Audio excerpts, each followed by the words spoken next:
Oke, halo semua. Perkenalkan, saya Dyuki Ramansyah Rosang, NIM 2302413 dari kelas 5 TI 1. Kali ini, saya akan membawakan materi Artificial Intelligence tentang tahapan pengambilan keputusan. Pertama-tama, kita masuk kepada bagian pendahuluan. Artificial Intelligence atau AI tidak hanya berhubungan dengan teknologi cerdas, tapi juga dengan proses pengambilan keputusan yang sistematis. Dalam konteks manajemen, AI sering dikaitkan dengan Decision Support System atau DSS yang telah saya bahas pada video sebelumnya, yang membantu organisasi dalam menganalisis masalah, merancang solusi, hingga memilih keputusan terbaik. Presentasi kali ini menjelaskan 3 fase utama dalam pengambilan keputusan menurut kerangka DSS, yaitu Intelligence Phase, Design Phase, dan Choice Phase. Oke, kita masuk kepada Intelligence Phase. Fase ini berfokus pada identifikasi masalah. Seorang pengambil keputusan harus mampu membedakan antara masalah nyata dan gejala masalah. Nah, langkah-langkah dalam intelligence phase yaitu ada identifikasi masalah. Langkah ini menentukan apakah benar ada masalah dalam organisasi dengan cara memantau produktivitas, menganalisis data real, serta memisahkan antara masalah inti dan gejalanya. Lalu ada klasifikasi masalah. Tahap ini membagi masalah menjadi beberapa bentuk, yaitu ada masalah terprogram. Masalah ini cenderung rutin, berulang, dan sudah ada model standar. Contoh, jadwal mingguan karyawan, atau laporan arus kas bulanan. Lalu, ada masalah tidak terprogram. Masalah ini cenderung baru, unik, kompleks, dan lebih sulit untuk diprediksi. Contohnya ada keputusan merger perusahaan atau penelitian dan inovasi. Nah, lalu ada masalah semi terstruktur, berada di tengah-tengah kedua spektrum di atas. Lalu ada penguraian masalah. Masalah yang kompleks dapat dipecah menjadi beberapa submasalah agar lebih mudah untuk dianalisis. Lalu ada kepemilikan masalah. Suatu masalah benar-benar ada dalam organisasi jika ada pihak yang bertanggung jawab menanganinya. Jika tidak ada pemilik masalah, maka isu tersebut akan diabaikan atau dianggap tanggung jawab pihak lain. Lalu, kita masuk kepada design phase atau fase desain. Setelah masalah teridentifikasi, tahap selanjutnya adalah membangun model yang mempresentasikan masalah tersebut ke dalam bentuk yang terstruktur.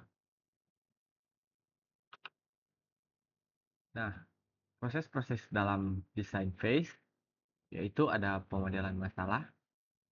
Masalah dikonseptualisasi dalam bentuk kuantitatif atau kualitatif.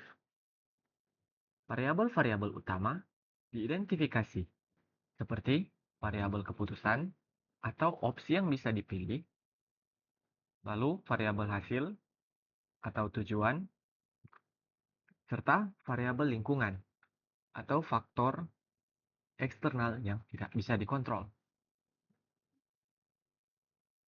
Lalu ada tingkat kompleksitas model. Dalam fase desain, pemilihan tingkat kompleksitas model merupakan aspek penting yang harus dipertimbangkan. Ada model sederhana. Model ini memiliki biaya pengembangan yang relatif rendah, lebih mudah untuk dimanipulasi dan diimplementasikan, memberikan solusi dengan cepat, namun tingkat akurasinya seringkali terbatas. Model ini cocok digunakan pada permasalahan rutin atau ketika data yang tersedia terbatas. Lalu, ada model kompleks, membutuhkan sumber daya yang lebih besar, baik dari biaya maupun data. Proses pengembangan dan implementasi lebih menantang, lalu memberikan hasil analisis yang lebih akurat dan dapat menangkap dinamika permasalahan yang lebih detail, dan sangat relevan digunakan pada permasalahan strategis atau kasus yang memiliki variabel multidimensi. Lalu, ada kriteria pilihan. Model harus memiliki kriteria untuk menilai solusi, misalnya laba maksimum, biaya minimum, atau efisiensi yang optimal. Pendekatannya bisa normatif atau berorientasi pada yang seharusnya, atau deskriptif yang berorientasi pada apa adanya. Lalu ada pendekatan pemodelan. Pemodelan yang optimalisasi atau mencari solusi terbaik di antara semua alternatif, atau bisa juga pendekatan yang deskriptif atau simulasi, mengembangkan kondisi nyata dan mengevaluasi alternatif yang mungkin, meskipun tidak selalu optimal. Nah, selanjutnya ada choice phase. Tahap terakhir adalah memilih solusi yang nyata dari berbagai alternatif yang telah dirancang.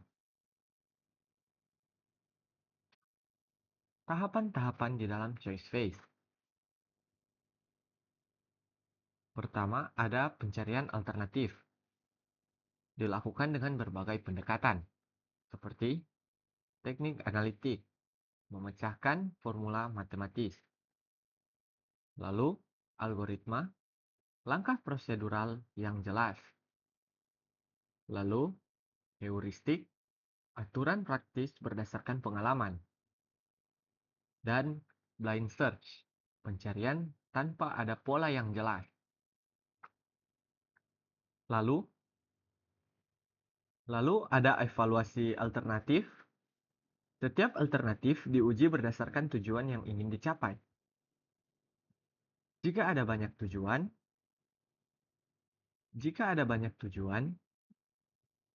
semuanya harus diseimbangkan. Teknik analisis yang digunakan misalnya analisis sensitivitas, menguji ketahanan, solusi terhadap perubahan variabel. Lalu ada analisis what if, mensimulasikan dampak jika parameter utama berubah. Dan yang terakhir, ada tahap pengambilan keputusan final. Setelah evaluasi, dipilih satu alternatif yang paling sesuai dengan sasaran organisasi. Kemudian, diikuti dengan komitmen nyata untuk melaksanakan keputusan tersebut. Selanjutnya, kita masuk kepada penutup. Dari ketiga fase di atas, terlihat bahwa AI berperan penting dalam membantu proses pengambilan keputusan, mulai dari mengidentifikasi masalah, membangun model solusi, hingga memilih alternatif terbaik.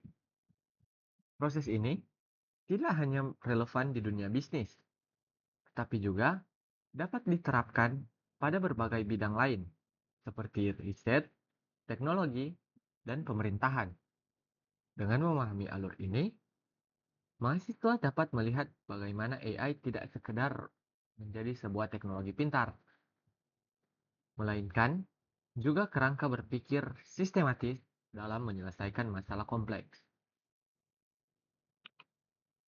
Oke, itu saja yang bisa saya sampaikan.